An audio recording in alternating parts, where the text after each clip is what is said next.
On behalf of the Station Arcadia team, a big thank you to our patrons: Claws of Fenrir, Antigone Brickman, Nata the Ninja, Bronwyn, N13, E86, Carolee Rose, Azana, and Noel. Welcome, anyone. You're listening to Station Arcadia.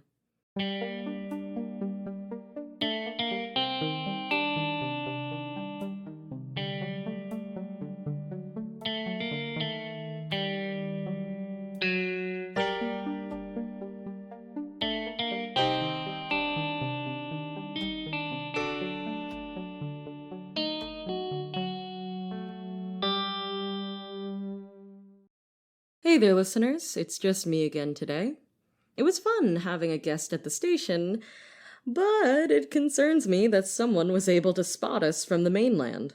I'm a bit surprised we didn't get picked up on any kind of Talsorian detection system. I'm not sure what we'd do if we had been. In any case, when Jason was here, Joe made a wonderful stir-fry in their honor. Jason didn't actually eat any of it, but the rest of us enjoyed the meal. I don't blame Jason for being hesitant about the stir-fry. Talsorian food isn't so much food as food replacement. Real food is a luxury, and even then it tends to be pretty processed. When I first arrived on Arcadia, the transition period was a bit difficult.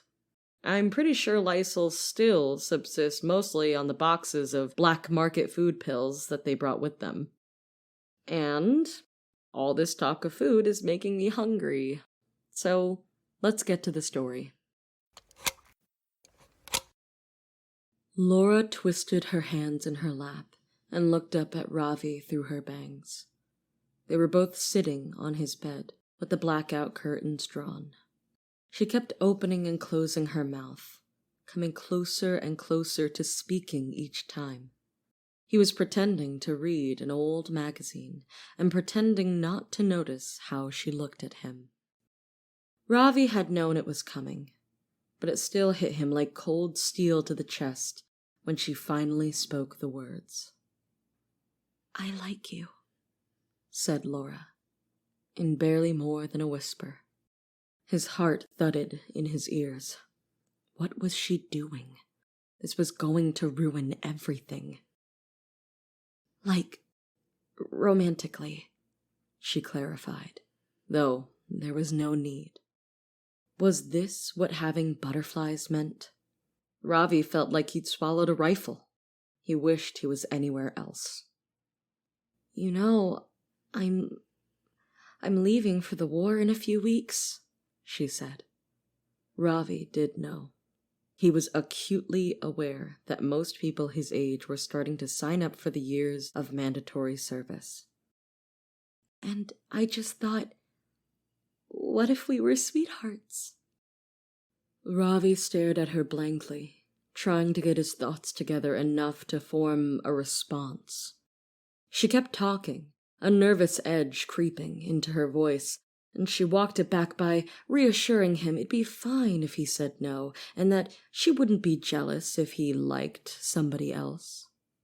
Ravi reached out to still her still twisting hands, and she grabbed both of his hands in hers. He stifled the urge to pull away. He didn't want to hurt her feelings. This was good, right? This should be good, he thought. Really, she'd be perfect for him. They'd been friends for years with no fights, and they had most of the same interests and hobbies and views. They'd make sense as a couple. I'll think about it," he said. Laura's face went through an impressive range of emotions, eventually settling on something Ravi thought might be determined hopefulness. She met his eyes. He looked away. His hands were getting awfully sweaty, but he couldn't think of a way to get out of this hand-holding without offending her. Eventually, though, the silence became too much to bear. When it became clear that she wasn't going to end this situation of her own accord, Ravi mumbled something about food and went downstairs to see if he could find some snacks. That damn Laura. She usually had such great ideas, but this was not one of them. Did she not realize the position this left him in? Either he said no and broke her heart weeks before she went off to the war, or he said yes and... Well, and then what? They started going out together weeks before she had to leave? Why hadn't she said something earlier? Or better yet, not at all. Ravi still felt that cold weight in his stomach as he dug through the cupboard for a bag of dried apples. He didn't know what he would say to Laura when he got back upstairs. He could just imagine her confronting him, asking him to give her a real answer. How could he tell her that he just didn't know? "Do you like me or not?" she'd say. "It's not complicated." Ravi liked her, sure. She was a great friend, and he enjoyed spending time with her. But if he told her that, she might just say, "That's not what I mean, and you know it." Did he want to date her? Maybe that was a better question. He didn't think he'd mind it, going to bot fights and bars together, or watching TV while snuggled up on the bed. They'd already did that sort of thing. Only this way, they would be proper sweethearts, and hold hands, and everyone would know about it. They'd probably kiss, too, and other stuff. Ravi wasn't so sure about all that. The weight in his stomach settled in for the long haul. Of course, Laura didn't say any of those things when Ravi got back upstairs. She teased him for taking so long. "Did you get lost in the kitchen?" And shrieked in glee when Ravi tossed the bag of dried apples at her. All of Ravi's anger evaporated. This wasn't her fault. Laura seemed content to ignore their earlier conversation, and they spent a good while tossing apple rounds at each other, trying to catch them in their mouths. They used the point system they devised when they were 13, and Laura managed to make it to the bronze tier before the bag ran out. Then, Ravi made her help clean up the mess because they were no longer 13, and as a nearly 20-year-old, Ravi wasn't interested in having mice in his bedroom. Ravi pulled out the spare linens and arranged a bed for himself on the floor. Laura tried to insist that she would take the floor, but he won out on grounds that her days of having a proper bed were numbered. He was grateful she didn't suggest they share, like they sometimes did. She had the good sense to know she'd complicated their casual intimacy. Ravi heard the heavy latches on the front door open.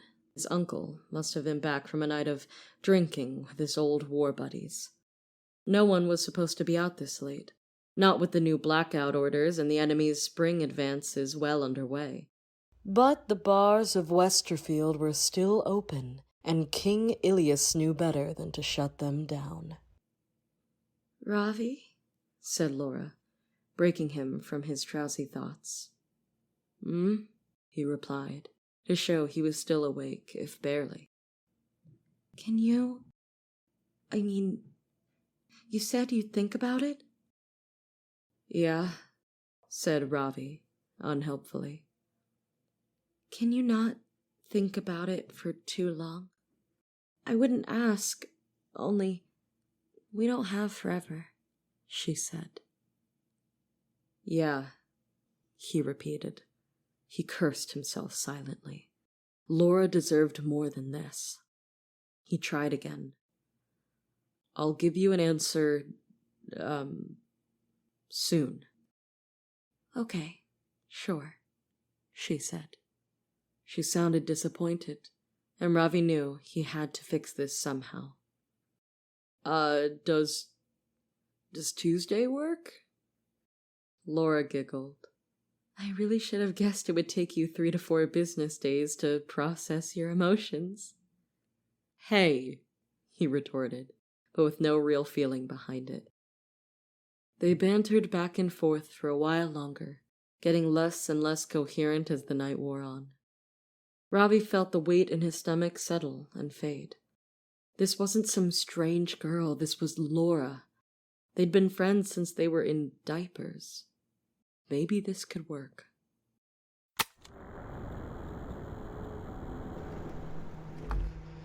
Thank you both for coming. Well, you are the boss. I've got nowhere else to be. Still, it's nice. In any case, I've got a job for you. Drink? Sure. Wouldn't say no to one. As you know, the Gannon Islands were attacked about a month ago. We have very little information on what happened, but we think Hardizin is involved somehow. You two are going to gather whatever intel you can. Here's the place, a map, and info you'll need about the people you'll encounter. See what you can find out. Report back to me. Facts are preferred, but keep your ears open. Rumors are useful. Sounds simple enough. What if I say no? Ugh, Teddy. No, it's a fair question. What if I offered you something? You have nothing I want. I don't know if you've caught on, but I've got sway here. Okay. To put it simply, I can make this your last mission with us. Wait, you mean After you do this job, you're free to go. just like that? I'm willing to let you leave. You've been helpful, and I don't think you're necessarily against us. Plus, you've seen what we're capable of. We won't knock if you run your mouth to anyone outside of us. Why not let me go now, then? If I've already proven myself... This will prove it. Besides, you're a private eye. Your job is to find things out. I think you and Bluebell will do a fine job of this. And I might as well use you while I can. Smart. I'm full of good ideas. Now, in and out, you two. I don't want any missteps. We'll be back with the info before you know it. Hey, at least let me finish my drink. See you soon, boss. Ugh.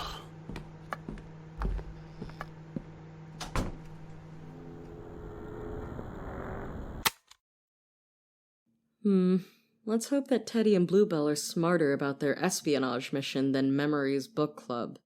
I'm interested to see what they learn. I didn't get the sense that Hardizin was involved in the incident at all, but I suppose you never know. Maybe we'll find out. In the meantime, back to Ravi. The doubts started to settle back in the next morning, after Laura left. Ravi could see himself dating Laura for a few weeks. That wouldn't be horrible. If he was lucky, he would realize a few dates in that he did in fact have romantic feelings for her. From there, they would live happily ever after, he guessed. If she didn't die in the war, and he didn't die in some air raid, obviously.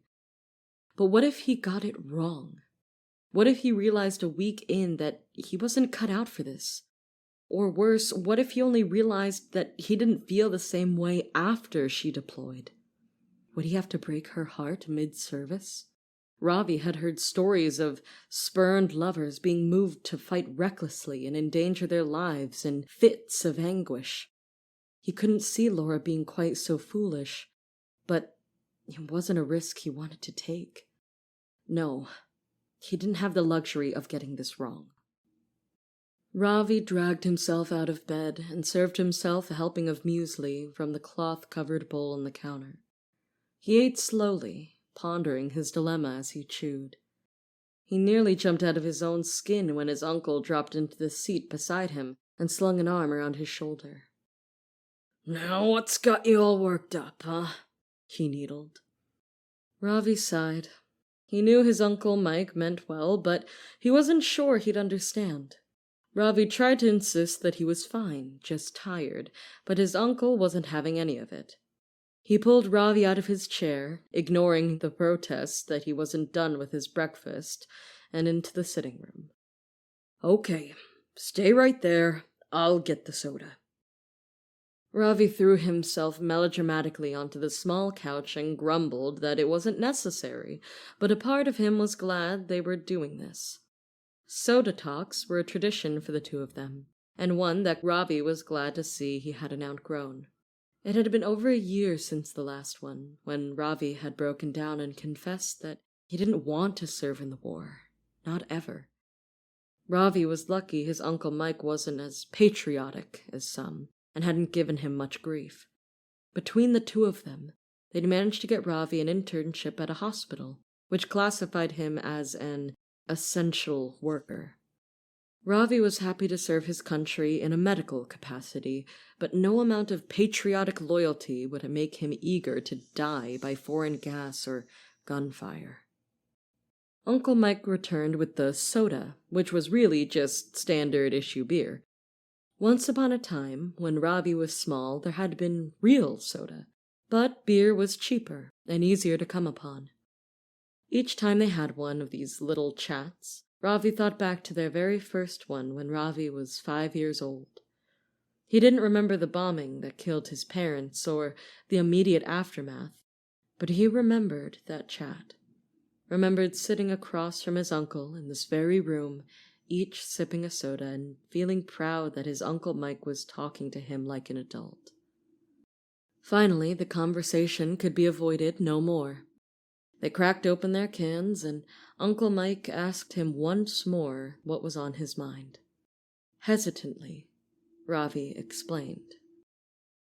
Uncle Mike sat in silence for a moment once Ravi had finished. He stroked his beard thoughtfully before cracking a wide smile. "You're just like your dad, you know that?" he said. He took a long sip of beer before setting it aside and steepling his fingers under his chin. Ravi braced himself for a story. "Do you know how your parents met?" Ravi nodded. His Uncle Mike had told him that story a few times before. They had been the only two people foolish enough to go to a local band's concert in a snowstorm, and they'd gotten there only to realize the show had been called off. With the snow coming down fast, they ended up breaking into a private bomb shelter to wait out the weather. Uncle Mike told the story once more with feeling, but where normally he ended with, "and they loved each other forever after," this time he kept going. He told Ravi about how his mom already completed her mandatory service, but his dad, Uncle Mike's brother, had just enlisted and was due to ship out in under a month. Their courtship was brief but intense, and when Ravi's dad left to defend Fort Mercury, they both promised to write to each other daily. Uncle Mike went on to tell a few tales of Dad's war exploits, most of which Ravi had heard before, but they had an edge to them that had been missing when Ravi was younger. "You know what your dad said to me when he got home?" asked Uncle Mike. Ravi shook his head. "Well, first he said, 'Can you believe I'm not dead? Let's get pissin' drunk.' And then we did. But afterwards, later, he told me that it was your mom's letters that got him through the war. It was knowing he had a sweetheart waiting at home that gave him the courage to carry on." Uncle Mike fixed Ravi with a long, solemn look. "Of course, warm, fuzzy feelings never blocked a bullet or stopped a bomb. But if you think there's a shot in the dark of things working out between you and Laura, take it. The war is not a fun place. You know that. Probably better than she does. I imagine she'll need that bit of cheer, that bit of hope." Ravi nodded his head solemnly. He took a long sip of beer. He knew what he had to do.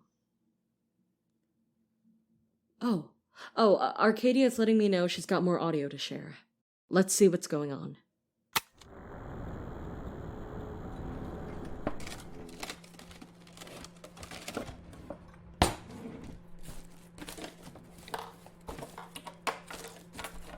Ah!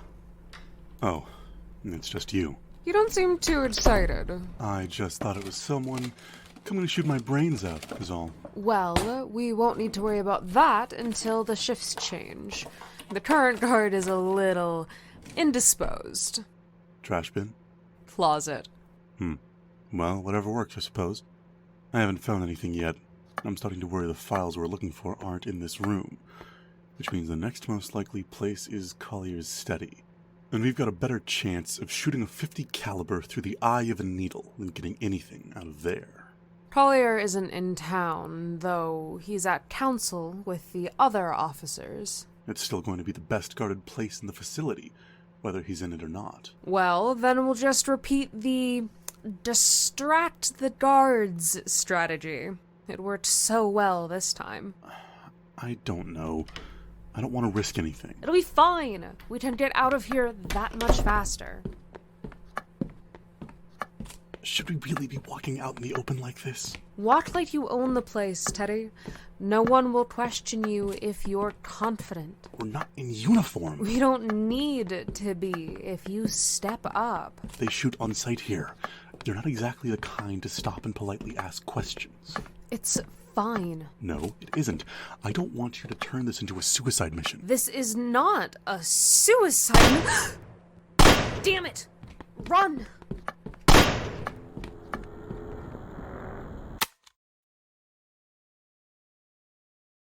In a twisted reversal of Laura's initial confession, Ravi found himself sitting at Laura's kitchen table, opening and closing his mouth, unable to make himself say the words that would alter their friendship forever.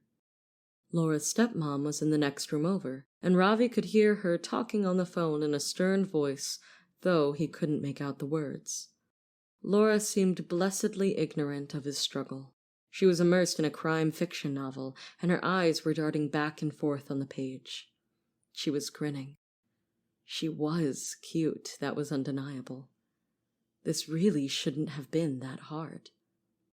Ravi had come over with the firm intention to tell Laura that her feelings were reciprocated.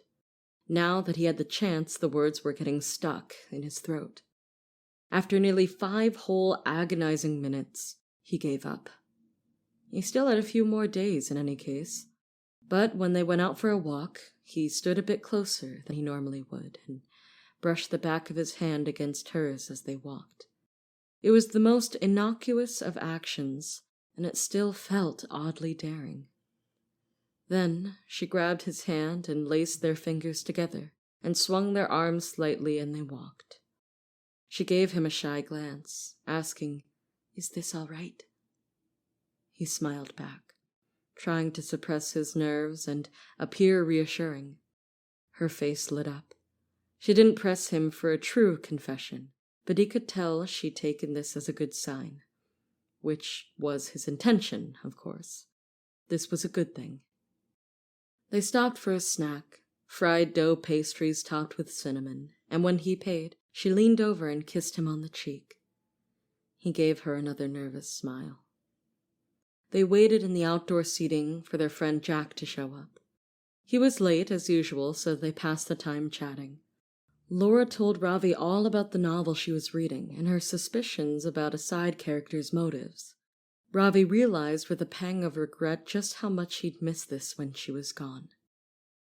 Eventually, Jack showed up, out of breath and apologizing for making them wait.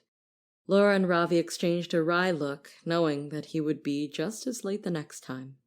They walked around for a while, commenting on the people they passed, placing bets on how much longer the snow would stick around.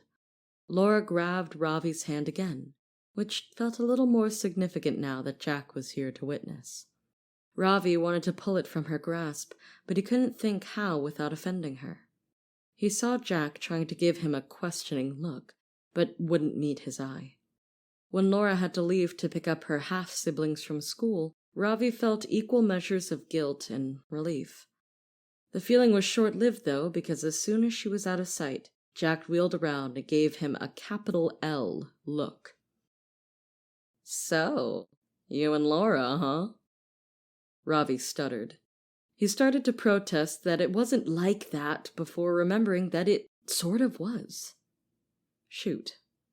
The guilt that had been building since his uncle's talk yesterday doubled in an instant as he realized that he didn't really want him and Laura to be a thing. Not like that. He let out a long sigh and, after some needling on Jack's part, explained the situation. Jack frowned thoughtfully. "I don't get it," he said. "If you're not into her, why didn't you just say no?" Ravi explained how he hadn't been sure until now, and relayed everything his uncle had said about the war. And he didn't want to hurt her feelings. At this, Jack snorted derisively. "Yeah, I'm sure Laura would really appreciate you leading her on just to coddle her feelings," he said. Ravi knew immediately that Jack was right. Even if he hadn't actually said he wanted to be sweethearts, he'd been hinting at it. That wasn't fair to her. Laura deserved someone who actually wanted that kind of relationship. Ravi was fully prepared for Jack to rip him a new one for playing with Laura's feelings, but it caught him by surprise when Jack mentioned that it wouldn't be fair to himself either. Jack explained that he shouldn't be doing things he wasn't comfortable with just because that's what someone else wanted. Ravi hadn't thought about it quite like that. He supposed Jack was right. And once again, Ravi knew what he had to do.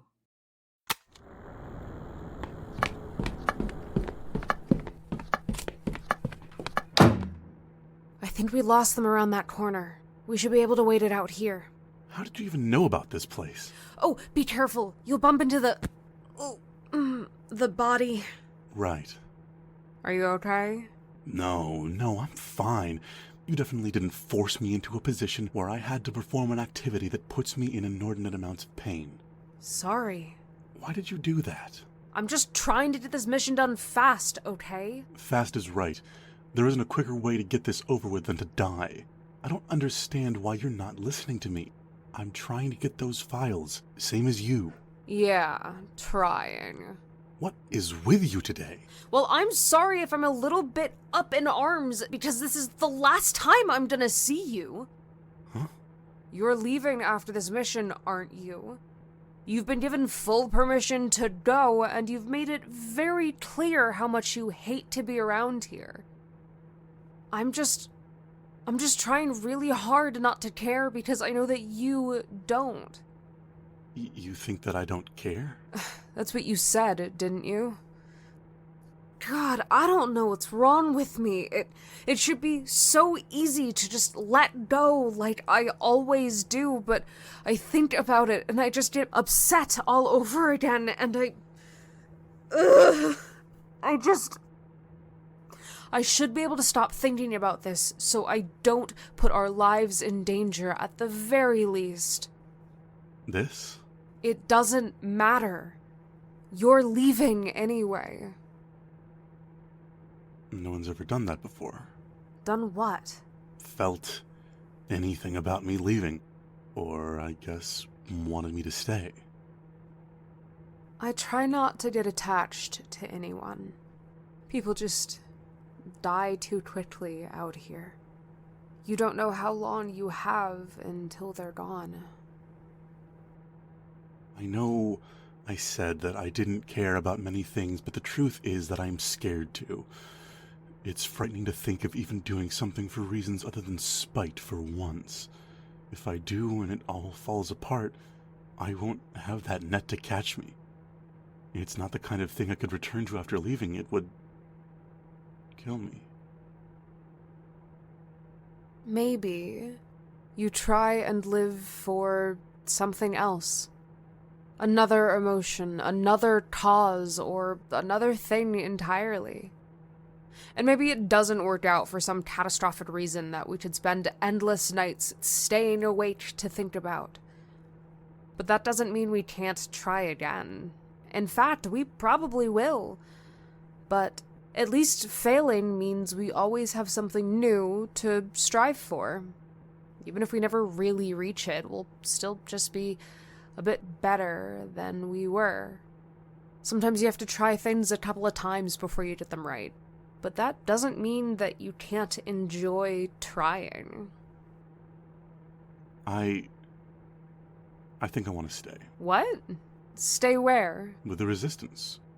We're definitely going to renegotiate the whole chaperone policy, but I'll stick around. Teddy, you don't have to do this just because I got a little upset. I'm not. I've been thinking about it for a while, in the back of my mind at least, and this is the best shot I have at staying alive for me. You're sure about this? I want to be sure I'm not pressuring you into anything. You're not. Besides, if it doesn't work out, I can just try something new, right? Okay. Okay, good, great. We can go talk to Snakebite. Do you think we can salvage the mission? The guards are probably on high alert. It'll be all we can do just to get out of here in one piece. I'd rather get out alive this time. Agreed. One more thing before we go out there and maybe get shot. It really worried me when you were acting strange before, so if there's ever something on your mind, you don't have to keep it to yourself. I'll keep that in mind.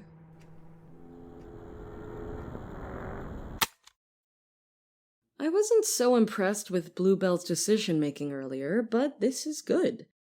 As much as I would have loved to learn if Hardizin was meddling in international affairs, knowing when to cut your losses is life-saving.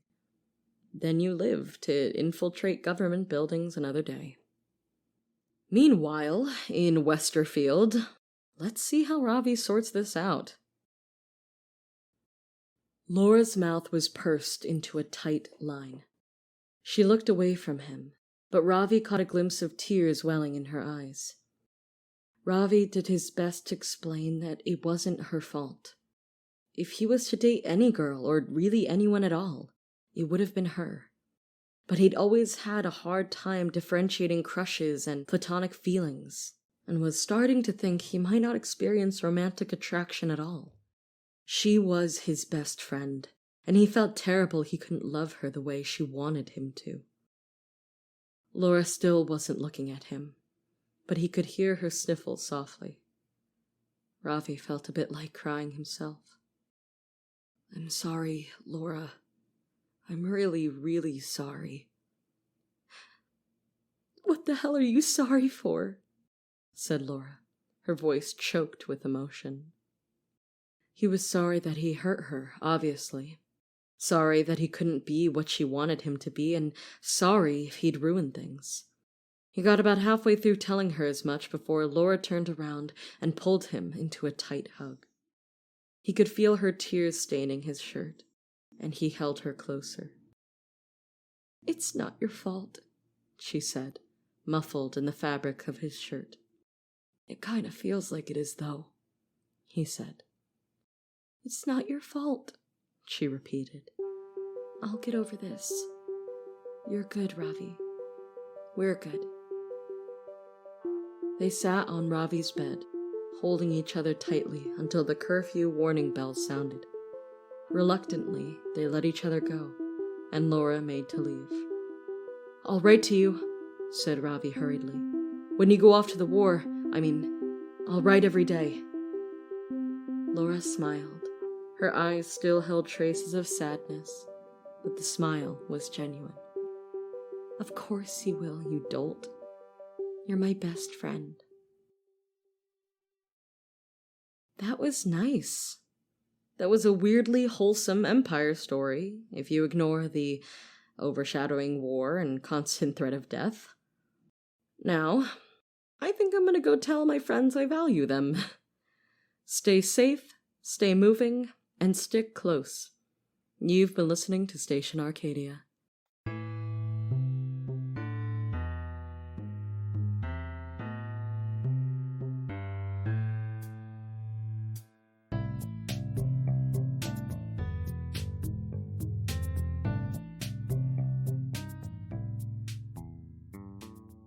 Station Arcadia is a podcast by Metal Steve Productions, and licensed under a Creative Commons Attribution Non-Commercial Share-alike 4.0 International License. It is produced by Eli Esty and CVVM, and directed by Tova Brantner. Today's episode contained take selection by Eli Esty, soundscaping by J.R. Steele, and music by Theo Goodwin. It was written by Eli Esty, with scenes by Tova Brantner and J.R. Steele. It featured Jade Virginia as Cass, Andrew Simons as Teddy, Cole B. as Bluebell, and Juno Miller as Snakebite. Join us on Twitter and Tumblr, @Station Arcadia, for more content. Join us on Discord to chat with other fans, using the link in the description. Check out our website, stationarcadia.com, for a transcript of this episode, as well as information on the cast and crew. And finally, don't forget to subscribe to our Patreon. Today's axolotl of the week is my pet axolotl. His name is Dave. He doesn't know what a podcast is. This is routine update log number 6 for Dr. Edison Tucker concerning my research into the town of Jerusalem, Oregon, and the existence of the supernatural, paranormal, mythological, and etc., blah, blah, blah. Anyway, Since arriving, I've definitely encountered some stuff that could be classified under weird ass. The other day, I found what looked like claw marks in the vegetable patch wiring, and nobody in town will talk to me about the picnic area near Lincoln's farm. Although, that could be because everybody thinks I'm one of those monster hunting idiots. Which I'm not, okay? I am an experienced professional who takes my work extremely seriously, and I am going to prove this if it's the last thing I ever... Dr. Tucker, what have I told you about keeping samples in the fridge? Although, to be honest, I think the biggest mystery on my hands is how I'm gonna survive living with Lucille Kensington, stuck-up extraordinaire. So, if you guys don't hear from me again, it wasn't something in the woods that got me. Probably. Where the Stars Fell, streaming now wherever podcasts are found.